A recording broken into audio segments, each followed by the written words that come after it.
There is a particular one I would like you to see, which was a strike on the vehicles that I talked about.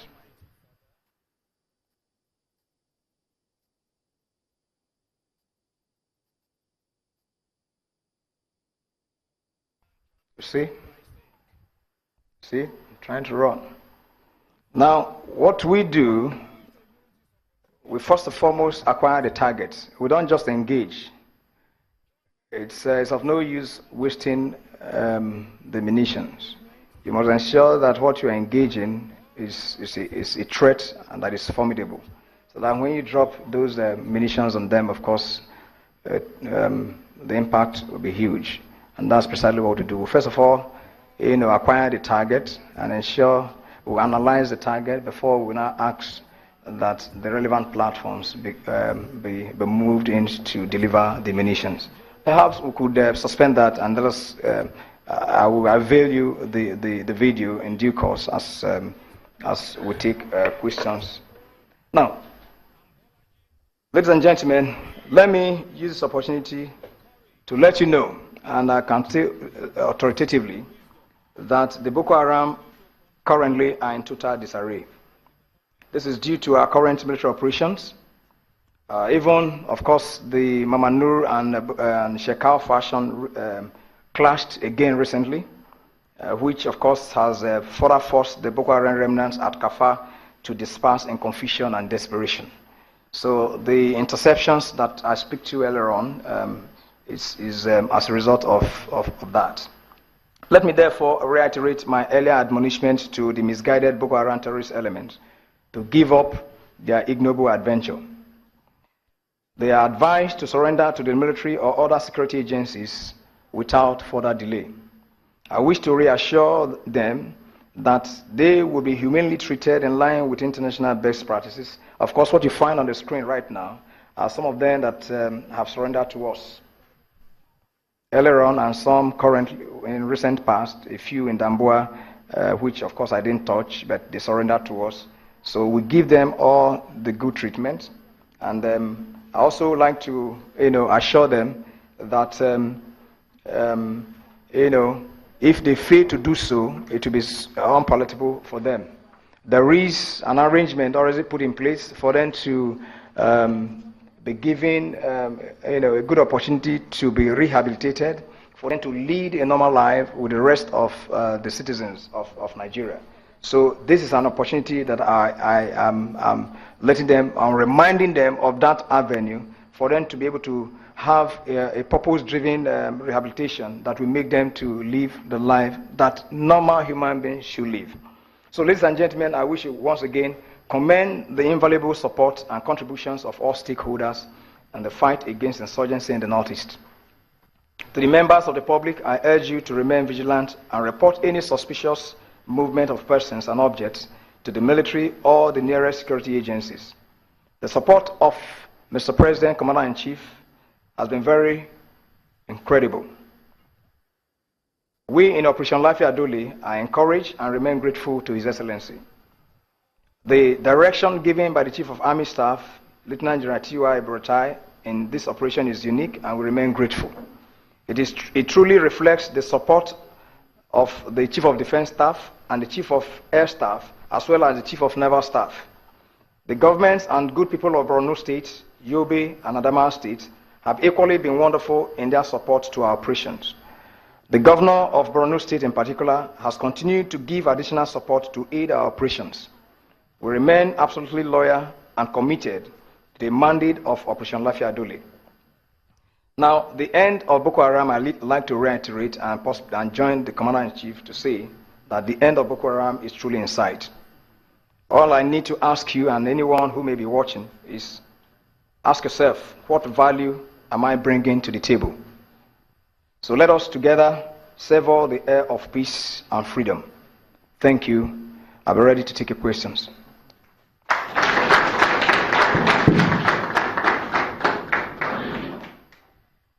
Yes, please.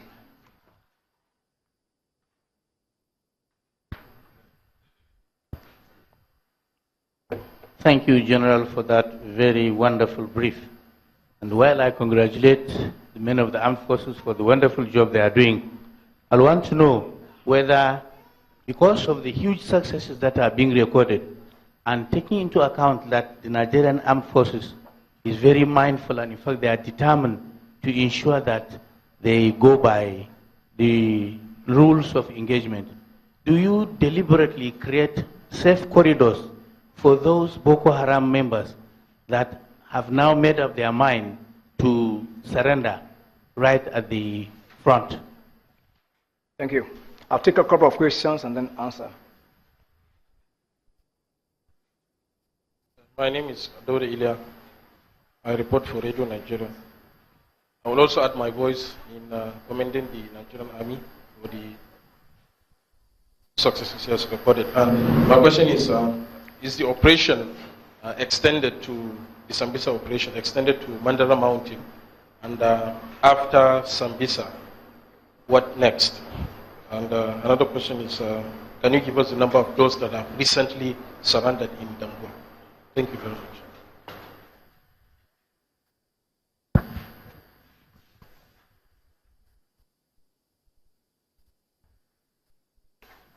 My name is Blessing Tunu. I report for Channels Television. Last year, Nigerians were told that the Boko Haram insurgency war will end in December. That didn't happen, and another year is coming to an end. In the goodwill message from the Chief of Army Staff we just talked about, one of the things he said is that he gave another deadline of this December, and that soldiers are expected to return to the barracks next year. And this appears like a moving of the goalposts each time. And I would like to know, when are we going to finally say goodbye to Boko Haram? When will this war end? And then secondly, I would like to talk about the IDPs too.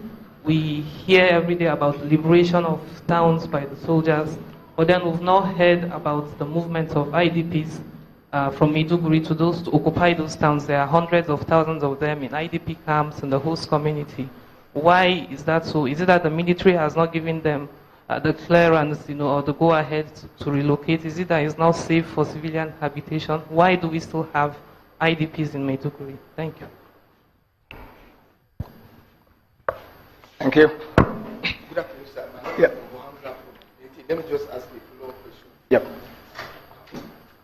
The Borno State government has already declared that by 29th May next year, all IDP camps in the state will be closed, and that means over 2 million internally displaced persons will be expected to return to their various communities, local government areas.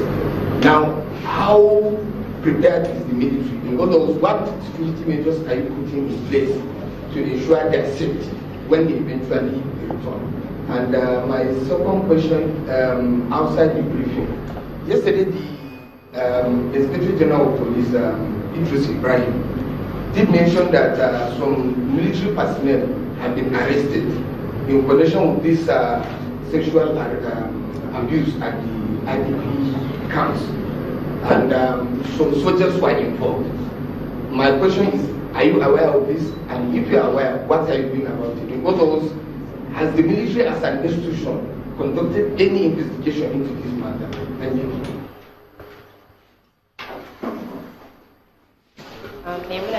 From NTA. Okay. So how accessible are liberated communities now? And what is the military doing to ensure that the Boko Haram terrorists will not lay their hands on the military? Because in the past, a lot of Boko Haram terrorists were apprehended with military kits. So what is the military now doing? Thank you very much, sir. James Walla is my name. I report for Daily Post.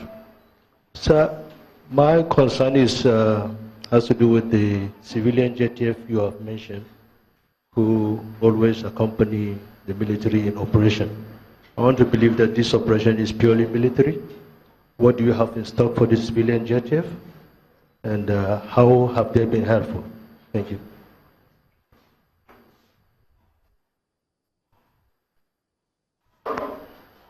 All right. I think perhaps let me take this once before